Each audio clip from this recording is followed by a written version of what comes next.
Hello everyone, myself Vinay Mishra, working as a faculty of Mechanical Engineering Department of Ambalika Institute of Management and Technology affiliated with AKTU. Today basically we are going to have a discussion for the subject that is thermodynamics from BTech third semester, Mechanical Engineering Department from AKTU syllabus. In the previous lecture we have discussed some properties of steam, about first law of thermodynamics, second law of thermodynamics, about availability, about the concept of entropy, that how the entropy concept related to our life, how concept of entropy related to different mechanical components. I am continuing my lecture on the steam, that is on Rankine cycle today. So basically we are going to have a discussion specifically on the topic that is the Rankine cycle. As we have seen in the previous lecture that Rankine cycle is the basic cycle which is used in thermal power plant or in nuclear power plant in order to generate electricity from the water itself. Now, how the electricity is going to generate? When the water get converted into steam at high temperature and high pressure, it is supposed to pass through steam turbine, and when the kind of expansion take place over the blade of steam turbine, then the kind of work done is being produced, and that kind of work done is transmitted to the generator through coupling, and if the generator input rotates, in that condition we are having the certain amount of electricity in the form of power or in the form of current. So, this is basically the Rankine cycle. We are having the component that is the boiler, पहला component boiler है आपका, steam turbine, condenser, receiver, feed pump. इन चारों components के बारे में basically हम लोगों ने पहले बात कर लिया था। और बॉयलर्स में हमने देखा था कि boiler is the component which is use to generate steam at high temperature and pressure. जैसे हाई टेम्परेचर प्रेशर पे स्टीम जनरेट होगी, एक्सपेंशन होगा, वर्क डन प्रोड्यूस होगा। स्टीम टर्बाइन से कनेक्शन जनरेटर का है with the help of coupling. Then यहाँ पर जैसे इनपुट इसका रोटेट करेगा with the help of output of this steam turbine, then we are getting certain amount of electricity over here in terms of in the form of electricity and potential difference over here. अब जब high pressure high temperature steam change होगी low temperature low pressure steam में, it is allowed to pass through condenser, जहाँ पे उसका condensation होगा और certain amount of heat reject होगी, और यहाँ पर तो फेज चेंज होगा वाटर वेपर का इनटू वाटर फॉर्म में, यानी स्टीम कन्वर्ट होगी at the same constant temperature get converted into water और liquid। इसको रिसीव कर लिया जाएगा, उसके बाद उसको फीड पंप के थ्रू बॉयलर में प्रोवाइड किया जाएगा हाई प्रेशर हाई टेम्परेचर पे। अगर हम लोग प्रोसेस की बात करें तो हम देखते हैं कि basically we are having the process 1 to 2 is isentropic expansion. यहाँ पे जो स्टीम का एक्सपेंशन हो रहा है एक कॉन्स्टेंट एंट्रोपी प्रोसेस है ये। आइसेंट्रोपिक का मतलब there is the heat interaction does not take place, यानी किसी भी तरीके के हीट इंट्रैक्शन, यानी हीट यहाँ पर हम ये मान के चलते हैं, एज्यूम करके चलते हैं किसी तरीके का हीट रिजेक्शन नहीं हो रहा है, हीट ट्रांसफॉर्मेशन नहीं हो रहा है, तो उस केस में हम जो प्रोसेस एज्यूम करके चलेंगे then that kind of process is known as isentropic expansion of steam in the steam turbine. Second process we are having 2 to 3 condensation, in which the condensation process take place, in which the steam get converted into liquid form at constant temperature, और यहाँ पर as the condensation take place the certain amount of heat is rejected from the system. Now about feed pump, the feeding of water with the increase in pressure, the increase in pressure take place in case of feed pump, and due to increase in pressure the water reaches in boiler, from where it again get generated into steam, and in this way the cycle is being repeated over the time. Now if we talk about the TS diagram, one of the most important diagram, TS diagram, it shows that how the temperature as well as entropy changes. It shows that how the temperature as well as entropy changes for the steam which we are going to use that recirculate in the cycle for the given simple Rankine cycle. So this TS diagram represent basically the change in temperature along with the entropy itself. That means जैसे ही steam का flow अलग अलग components में हो रहा है तो वहाँ पर हमको पता चलेगा कि स्टीम का बेसिकली टेम्परेचर क्या है, प्रोसेस कौन कौन से हो रहे हैं और बेसिकली इसके करस्पॉन्डिंग एंट्रोपी कैसे चेंज हो रही है। तो अगर हम 1 से 2 की बात करें, अगर हम 1 से 2 की बात करें तो बेसिकली यहाँ पे हम देखते हैं 1 से 2, यहाँ पर स्टीम टरबाइन का इनपुट आउटपुट 1 से 2 की कंडीशन की अगर हम लोग बात करेंगे तो हम लोग यहाँ पे देखते हैं कि 1 पॉइंट पे स्टीम की कंडीशन सुपर हीटेड है और यहाँ पर 2 पॉइंट पे स्टीम की कंडीशन ड्राई सैचुरेटेड है। That means the steam is super heated over here at point 1 and the steam is dry saturated at point 2। यहाँ पर देखिए 4 प्रोसेस हमने बनाए हैं, 1, 1 dash, 1 double dash, 1 triple dash.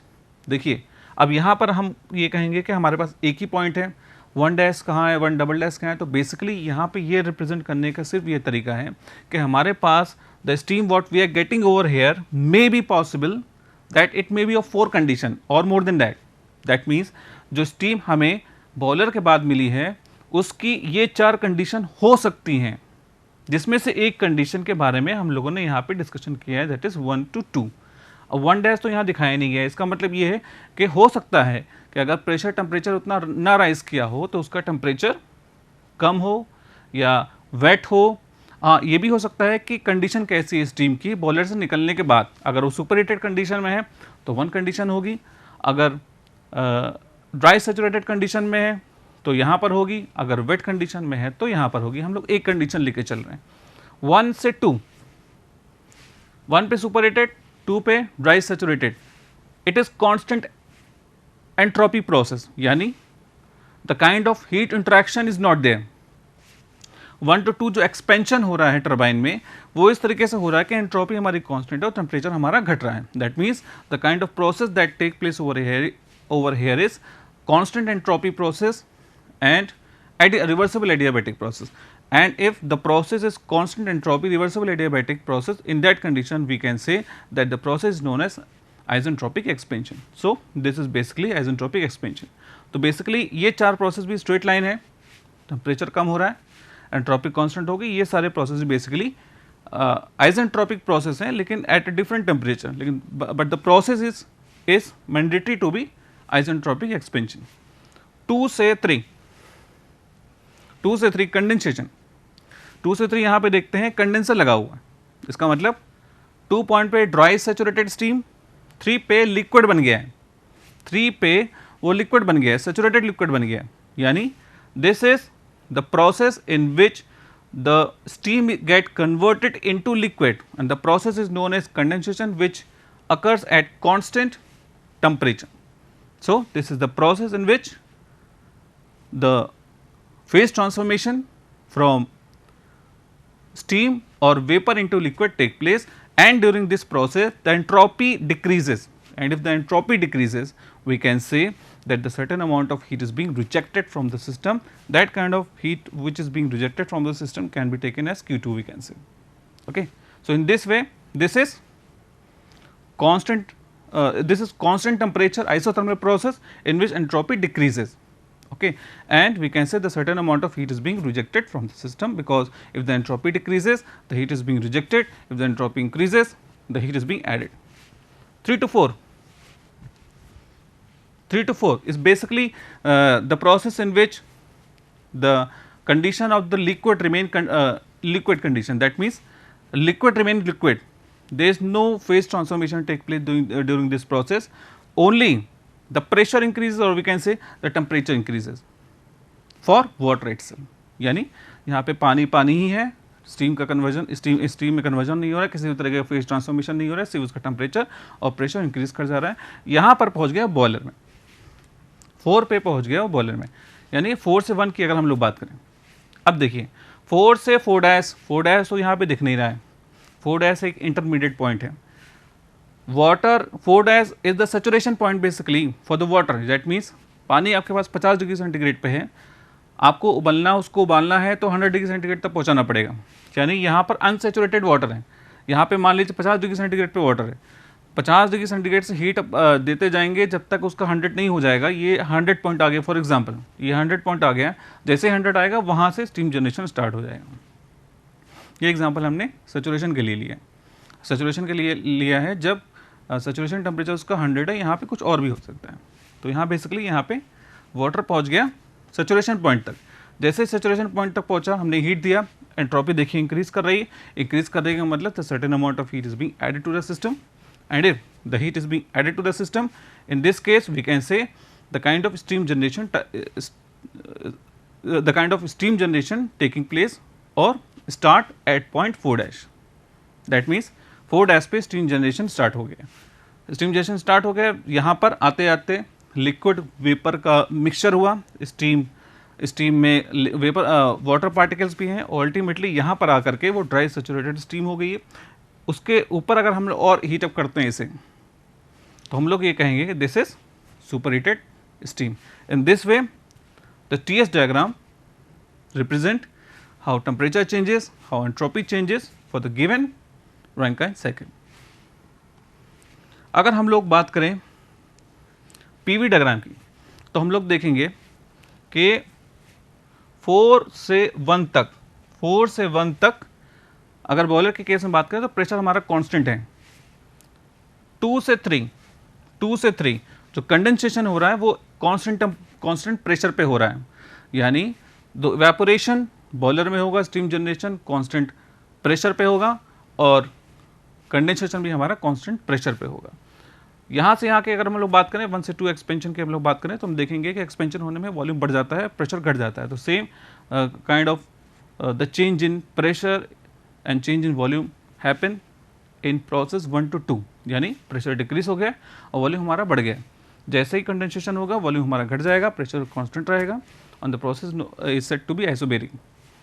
3 to 4 again बहुत ज़्यादा चेंज इसमें नहीं आएगा, थोड़ा बहुत जो चेंज आता है वो मिक्सचर में इम्प्योरिटीज़ की वजह से आता है, लेकिन यहाँ पर हम लोग कहेंगे लगभग बहुत ज़्यादा चेंजेस नहीं आ रहे हैं 3 to 4 के बीच में अगर हम लोग बात करेंगे। लेकिन प्रेशर की अगर हम लोग बात करेंगे, चेंज किस में नहीं आएगा, वॉल्यूम में, लेकिन अगर थोड़ा बहुत चेंज आएगा भी तो उसको हम नेग्लिजिबल मान सकते हैं। ये जो कर्व हल्का सा दिख रहा है आपको, ये बेसिकली ये थोड़ा चेंज है वॉल्यूम में। अगर प्रेशर की बात करें तो 3 से 4 में हमारा प्रेशर इंक्रीज कर रहा है। इस तरीके से हम लोगों ने देखा PV डायग्राम किस तरीके से ड्रॉ करते हैं। अगर HS की बात करें हम लोग तो 1 से 2 प्रोसेस में entropy remain constant, 2 to 3 process में एंट्रोपी डिक्रीजेस, 3 to 4 प्रोसेस में एंथैल्पी इंक्रीजेस, 4 to 1 प्रोसेस में एंथैल्पी इंक्रीजेस, और 1 to 2 प्रोसेस में एंथैल्पी हमारी डिक्रीज करेगी। 1 to 2 प्रोसेस में एंथैल्पी हमारी डिक्रीज करेगी। अगर हम लोग एनालिसिस की बात करें रैंकाइन साइकिल की, तो हम लोग देखेंगे कि एंथैल्पी फॉर वेट स्टीम अगर हम लोग बात करें, if the steam is wet, यहाँ कहीं 1 डबल डैश के पॉइंट की हम लोग बात कर रहे हैं यहाँ पे। If you are considering, if we are assuming that the steam what we are getting outside from the boiler is wet, at that condition if we have to find out the value of enthalpy, then it must be something like that. That means H is equal to enthalpy of steam, which must be equal to HF plus X HFG, where HF is the value of liquid enthalpy, HFG latent heat, X is dryness fraction.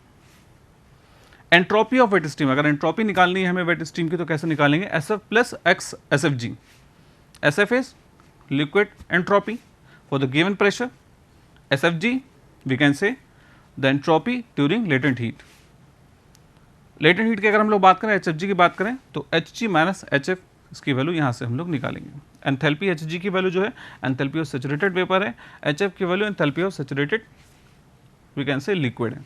ये यहाँ पर हम लोग लिख रखा है saturated vapour, ये इसलिए लिख रखा है जब यहाँ पे सैचुरेटेड वेपर की हम लोग बात करेंगे तो x इक्वल टू हो जाएगा 1, x इक्वल टू 1 हो जाएगा, HFG की value Hg minus HF, HF cut जाएगा, Hg बचेगा हमारा। तो बेसिकली यहाँ पर जो एक्सप्रेशन आएगा in terms of enthalpy that must be equal to Hg।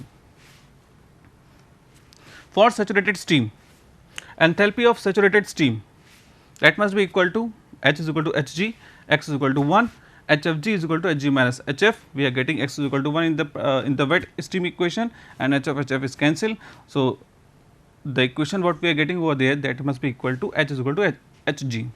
So in this case for saturated steam we can simply calculate the value of Hg and that must be the value of enthalpy for the given temperature or pressure. Entropy of saturated steam same as that in case of here, as that in case of saturated steam enthalpy. Same we are going to calculate the entropy for the system if it is in saturated state. So, this must be equal to S is equal to Sg. How it is happen? Because x is equal to 1, we are simply going to use x is equal to 1, x equal to 1 रखेंगे कहाँ, ये वाली equation.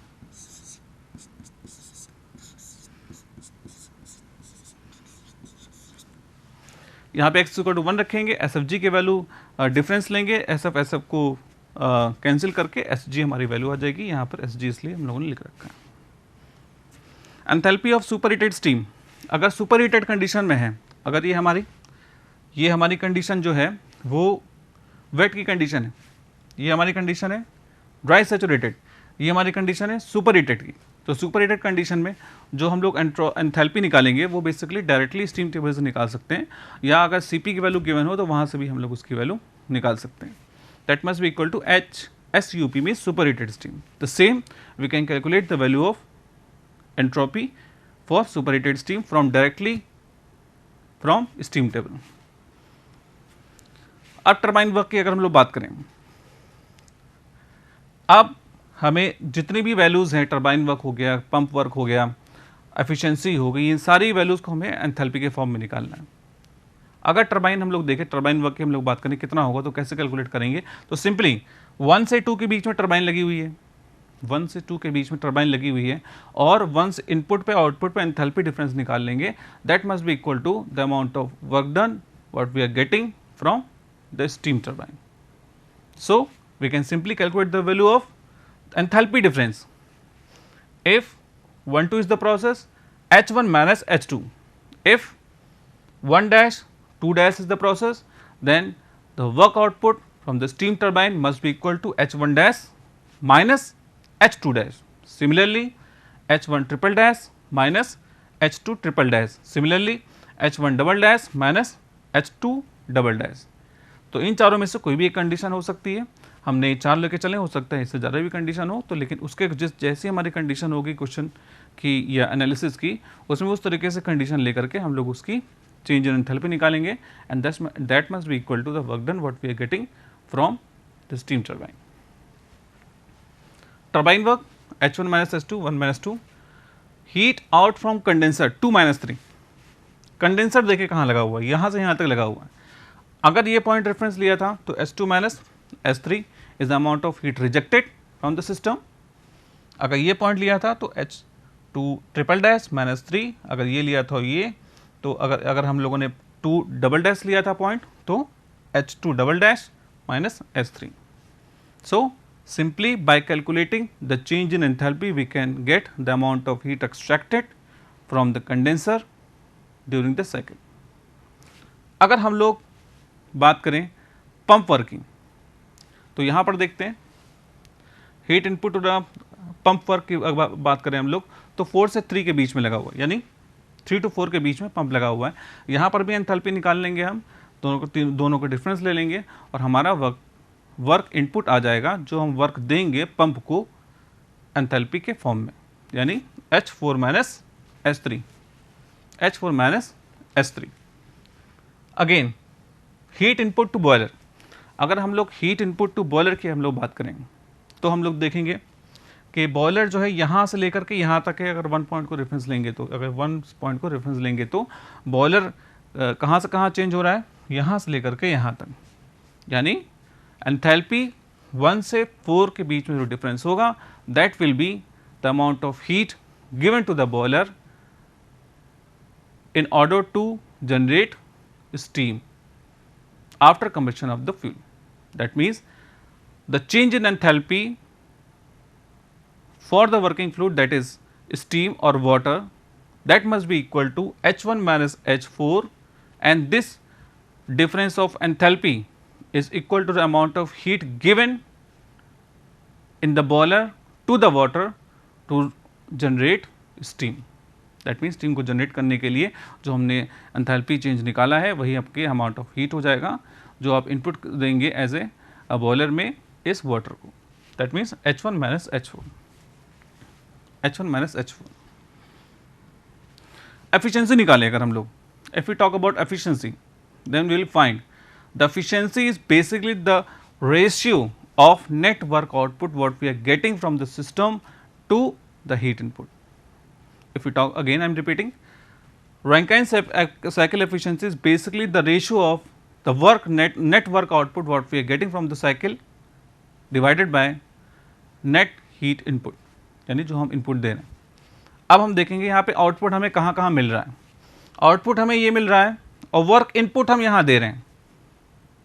WT is the turbine work what we are getting from the system, that must be positive because the work is done by the system, and WP is the pump work can be taken as negative because we are doing certain amount of work done on the system, we are giving certain amount of work.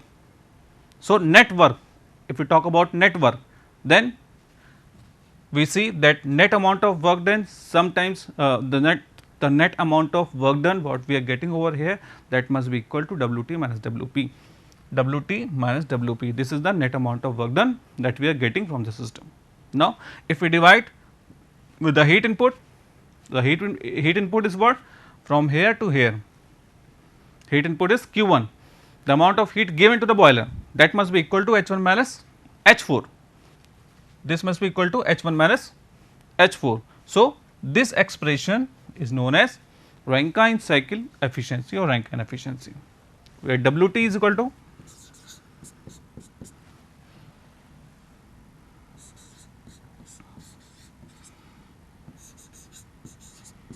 WP is equal to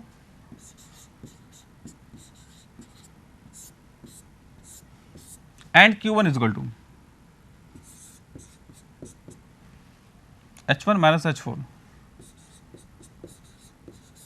So, simply जो efficiency की equation आ जाएगी that must be equal to H1 minus H2 minus H4 minus H3 bracket में divide by H1 minus H4, WT minus WP divided by Q1. In this way we can find out the expression for entropy, and the enthalpy of entropy must the unit of enthalpy that must be equal to kilojoule per kg, entropy kilojoule per kg per Kelvin, and W2 is the amount of heat rejected, WP is the amount of work input to the pump, Q1 is the amount of heat given to the system or heat given in the boiler, that must be in kilojoule per kg. How to find out the condition of steam? See, अब हम ये कैसे पता करें कि condition of steam क्या है, कैसी कंडीशन है। अगर x की value x is equal to less than 1, if x is less than 1, then we can say the steam is wet. If the value of x, that is the dryness fraction, if less than 1 for the steam, in that condition we can say the steam is wet condition, यानी यहाँ पर wet condition है और यहाँ पर wet condition के होते हुए x की वैल्यू यहाँ पे 1 से कम होगी। If the value of dryness fraction is equal to 1, if the value of dryness fraction is equal to 1, that means this is the case at which the steam is dry saturated condition. That means the steam is in dry saturated condition if the value of x is equal to 1. Okay.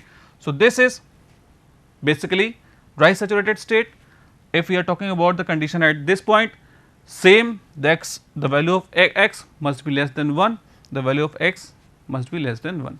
अब अगर हम लोग को पता करना है कि यहाँ पर x की वैल्यू होगी क्या, तो सिंपली हम लोग करते क्या है, आइसेंट्रोपिक प्रोसेस है, इस पॉइंट पर एंट्रोपी निकालेंगे, इस पॉइंट पर एंट्रोपी निकालेंगे, दोनों को बराबर कर देंगे। इस पॉइंट पर एंट्रोपी जो होगी S G1 डैश होगी यहाँ पे, और यहाँ पे जो एंट्रोपी होगी that must be equal to, ये सैचुरेटेड है तो इसलिए हम लोगों ने G ले रखा है, यहाँ पर वेट है तो यहाँ पर simply S F 2 dash plus X 2 dash into S F G 2 dash, simply S1 dash is equal to entropy at this point, and entropy at this point must be equal to the entropy of wet steam, because the condition of steam over here is wet condition. The condition of steam over point 2 dash is wet. In that condition, the entropy at this point must be written as SF2 dash plus X2 dash into SFG2 dash. So, we can simply, if we this value is known, this value is known, this value is known for the particular pressure, for that particular pressure we can simply calculate the value of X2 dash over here. In the same, we can calculate the value of X here, here. In this way हम लोग देखते हैं कि X की value हम लोग निकाल करके ये पता कर सकते हैं कि कंडीशन ऑफ स्टीम वेट है या ट्राई सैचुरेटेड है या फिर सुपर हीटेड है। अब हम लोग मोलर चार्ट की अगर हम लोग बात करें, मोलर चार्ट में अगर हम लोग देखें कि ड्राई सैचुरेटेड कंडीशन क्या है, मोलर चार्ट बेसिकली एंथैल्पी और एंट्रोपी का ग्राफ है बेसिकली। अगर हम लोग इसको देखें तो हम लोग देखेंगे this is basically saturation line, this is basically saturation line. कोई भी अगर पॉइंट यहाँ पे एग्जिस्ट करता है तो इसका मतलब सैचुरेशन लाइन से नीचे है, यानी वो कंडीशन उसकी वेट है। कोई भी पॉइंट स्टीम का अगर इस लाइन से ऊपर एग्जिस्ट करेगा तो हम कहेंगे this is in super heated condition. अगर कोई पॉइंट स्टीम का इस लाइन पे एग्जिस्ट करेगा तो हम लोग कहेंगे the steam is in dry saturated condition. Okay, so numericals को करने के लिए हम लोग सिंपली डायरेक्टली हम लोग मोलर चार्ट का भी यूज़ कर सकते हैं और स्टीम टेबल का भी यूज़ कर सकते हैं। मोलर चार्ट आपका अप्रॉक्सीमेट वैल्यू देगा, स्टीम टेबल आपकी एग्जैक्ट वैल्यू देगी, और यहाँ पर अप्रॉक्सीमेट जो वैल्यू हमको मिलेगी उससे हम डायरेक्टली बहुत ही कम समय में एफिशिएंसी निकाल सकते हैं, एंट्रोपी निकाल सकते हैं, एंथैल्पी निकाल सकते हैं। हम लोग देखते हैं यहाँ पे ये बेसिकली ये जो लाइन्स हैं ये ड्राइनेस फ्रैक्शन को रिप्रेजेंट कर रही हैं। ये ड्राइनेस फ्रैक्शन हमेशा इस मेन लाइन के नीचे ही है, यानी इस लाइन के नीचे ही वेट कंडीशन होगी। यहाँ पर इन लाइनों की बात करें तो ये बेसिकली टेम्परेचर को रिप्रेजेंट कर रही हैं। अलग अलग ये जो ग्रीन लाइन्स हैं 750, 700 सो ऑन, इस तरीके से टेम्परेचर को रिप्रेजेंट कर रही हैं। अगर हम लोग ब्लू लाइन्स की हम लोग बात करें तो बेसिकली ये प्रेशर को रिप्रेजेंट कर रहे हैं। This is saturation line basically. यहाँ पर वाई एक्सिस पे एंथैल्पी और एक्स एक्सिस पे एंट्रोपी की वैल्यू हम लोगों ने ले रखी है। तो बेसिकली जो मोलर चार्ट है वो आपको डायरेक्ट एनालिसिस, डायरेक्ट आंसर निकाल हम लोग सकते हैं किसी भी न्यूमेरिकल का। अगर प्रेशर आपको पता है, टेम्परेचर पता है, तो अलग अलग पॉइंट्स पे तो हम लोग डायरेक्ट इसमें वैल्यू आपकी निकाल सकते हैं, एंथैल्पी की वैल्यू, और फिर हम लोग कैलकुलेट करके हम लोग एफिशिएंसी की वैल्यू आपस में निकाल सकते हैं, ड्राइनेस फ्रैक्शन निकाल सकते हैं, ये पता कर सकते हैं स्टीम की कंडीशन क्या है। तो इस तरीके से हम लोगों ने देखा कि कैसे रैंकाइन साइकिल यूज़फुल है पावर प्रोडक्शन में, कैसे पानी से हम लोग बिजली बनाते हैं, कैसे स्टीम जनरेट करते हैं, एंथैल्पी कैसे निकालते हैं, एंट्रोपी कैसे निकालते हैं, एफिशिएंसी कैसे निकालते हैं, और कैसे यूज़फुल है रैंकाइन साइकिल हमारे पावर प्रोडक्शन में थर्मल पावर प्लांट की अगर हम लोग बात करें तो। इसका यूज़ थर्मल पावर प्लांट के अलावा न्यूक्लियर पावर प्लांट भी होता है और भी जगह हो सकता है। तो इस तरीके से हम लोगों ने देखा रैंकाइन साइकिल कैसे यूज़फुल है हमारे लिए। अपने आने वाले क्लासेस में हम लोग बात करेंगे रेफ्रिजरेशन पार्ट की, और हम लोग देखेंगे कि किस तरीके से रेफ्रिजरेशन और साइकोमेट्रिक, इन दो टॉपिक्स के बारे में आने वाले लेक्चर्स में हम लोग बात करेंगे। तब तक के लिए धन्यवाद।